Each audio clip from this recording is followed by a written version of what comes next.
وہ اس لیے کر رہے ہیں کہ ہمارے تعلیمی نصاب کے اندر سقم موجود ہے. یہاں یکساں نظام تعلیم رائج نہیں ہے. یہاں امیر کے لیے الگ نظام تعلیم ہے، غریب کے لیے الگ نظام تعلیم ہے، بلکہ آپ یوں کہے کہ اس نظام تعلیم نے غریب طالب علم کو مفلوج کر کے رکھ دیا ہے. اس کے ساتھ ساتھ آپ ہمارے چیپٹرز کو دیکھیں، مضامین کو دیکھیں، آپ 11ویں اور 12ویں کی انگلش کی کتب کو پڑھیں تو آپ کو نظر آئے گا کہ وہاں مسٹر چپ جیسے بالکل فضول قسم کے چیپٹر ایڈ ہیں کہ جس میں قوم کے نوجوانوں کو یہ ترغیب دی جا رہی ہے کہ آپ معشوقیاں کریں، اور معشوقیاں کے کرنے کے بعد سنڈریلا بھی مر جاتی ہے اور چپس بھی دیوانہ ہو جاتا ہے. بات یہ ہے کہ آپ کے نصاب تعلیم کے اندر ضروری ہے کہ آپ اصطلاحات لے کر آئیں. اگر آپ اصطلاحات نہیں لے کر جاتے تو آپ کا معاشرہ بگاڑ کی طرف جائے گا. جب آپ تعلیم ہی معشوقیوں کے دے رہے ہیں، جب آپ معاشرے کے اندر گندگی پھیلا رہے ہیں بذریعہ تعلیم، تو آپ کا یہ معاشرہ کبھی سدھر نہیں سکتا.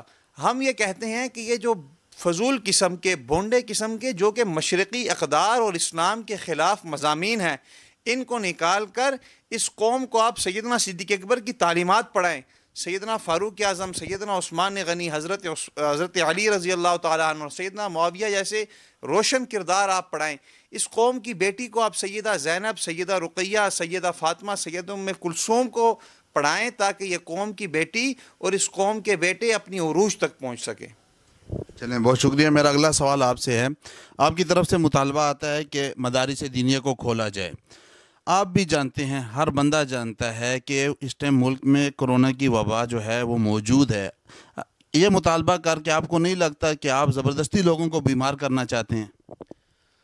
دیکھیں، ایک وبائی صورتحال ہے، اور اس وبا، یہ کوئی ایسی وبا نہیں ہے کہ جس وبا نے بہت جلد ختم ہو جانا ہے.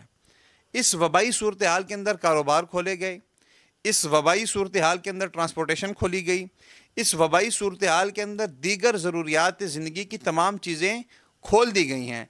تو ہمارا یہ سوال ہے کہ مدارس دینیہ کیوں نہیں کھولے جا رہے؟ ایس او پیز کے تحت ہمارا یہ مطالبہ ہے کہ آپ مدارس دینیہ کو کھولیں. اس ٹائم بھی آپ دیکھیں کہ جس طبقے نے سب سے زیادہ رولز فالو کیے ہیں وہ آپ کا یہ مذہبی طبقہ ہے. مساجد کے اندر آپ دیکھیں سب سے زیادہ ایس او پیز کہاں فالو ہوتی ہیں؟ آپ کی مساجد میں ہوتی ہیں. اس لیے یہ طبقہ معاشرے کا سب سے سدھرا ہوا اور سب سے پڑھا لکھا طبقہ ہے. ہم یہ کہتے ہیں کہ ان وباؤں کے اندر آپ قوم کو بند نہ کریں، آپ اللہ رب العزت سے تعلق جوڑیں، اور اللہ رب العزت سے تعلق جوڑنے کا سب سے بہترین ذریعہ قرآن پاک ہے.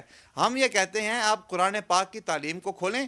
ٹھیک ہے، آپ ایس او پیز کے تحت کھولیں، طالب علموں کو آپ فاصلے کے ساتھ بٹھائیں، ماسک کا استعمال کریں، تاکہ اللہ رب العزت کا رحمت اور اللہ رب العزت کا جو قرب ہے وہ ہمیں حاصل ہو، اور اللہ رب العزت ہمارے اوپر سے اس وبا کو ختم کریں گے. ہمارا کسی کو بیمار کرنے کا مقصد نہیں ہے. بیماری تو بازار میں بھی لگ سکتی ہے، لوگ اتنے بازاروں میں پھر رہے ہیں. بات یہ ہے کہ آپ مدارس دینیہ کو کھولیں اور ایس او پیز کے تحت کھولیں، اور آپ اس چیز کا یقین رکھیں کہ یہ وہ طبقہ ہے جو رولز کو سب سے زیادہ فالو کرتا ہے. مدر صاحب، آپ کی طرف واپس آتے ہیں. آپ کی جو جماعت ہے ایک طلباء جماعت ہے، لیکن ہم دیکھتے ہیں آپ ہمیشہ احتجاج کی طرف جاتے ہیں. حال ہی دنوں میں لاک ڈاؤن کے ہوتے ہوئے آپ نے اسلام آباد میں احتجاج کیا عمر بن عبدالعزیز کی قبر کی بے حرمتی پر. اس کے بارے میں آپ کیا کہیں گے؟ اس میں ایسا ہے کہ جی دیکھیں، ہمارا احتجاج کرنے کا کوئی نہ شوق ہے، نہ ہم یہ چاہتے ہیں کہ طلباء روڈ کے اوپر آئیں. لیکن آپ یہ دیکھیں کہ عمر بن عبدالعزیز رحمہ اللہ کا جو واقعہ ہے، آپ خود بتائیں کہ اگر میرے اور آپ کے بڑوں کی قبور کے ساتھ بے حرمتی ہو تو میرا اور آپ کا کیا ری ایکشن آئے گا. تو اتنی بڑی شخصیت کی بے حرمتی ہوئی اور پاکستان سمیت پوری دنیا کے لوگ اس پہ خاموش بیٹھے رہے. تو ہم نے اپنا ایمانی فریضہ سمجھتے ہوئے پریس کلب کے باہر ایس او پیز کا خیال رکھتے ہوئے احتجاج بلند کیا، اور دوستوں کو اس طرف توجہ دلائی کہ یہ اس سے بڑا ظلم یا اس سے بڑی دہشت گردی کبھی نہیں ہو سکتی. تو اس وجہ سے ہم نے احتجاج کیا. اچھا مدر صاحب، دوسرا سوال آپ سے کروں گا. گورنر پنجاب نے ابھی ایک بیان دیا ہے کہ اعلیٰ ڈگری کا وصول تبھی ممکن ہوگا جب آپ قرآن مجید کا ترجمہ پڑھیں گے. اس بیان کو آپ کس طرح دیکھتے ہیں؟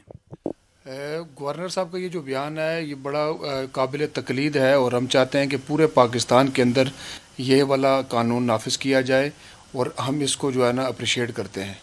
اس کے ساتھ ساتھ جو گورنر صاحب نے چند دن قبل ایک چند لوگوں کو، نوجوانوں کو، لڑکیوں کو مدعو کیا، ان کو شاہی مہمان بنایا، وہ تھے ٹک ٹاک سٹار، جن کو بلانے کا مقصد یہ تھا کہ آپ لوگوں کو وبا سے بچائیں اور لوگوں کو بتائیں کہ یہ ایسی وبا ہے۔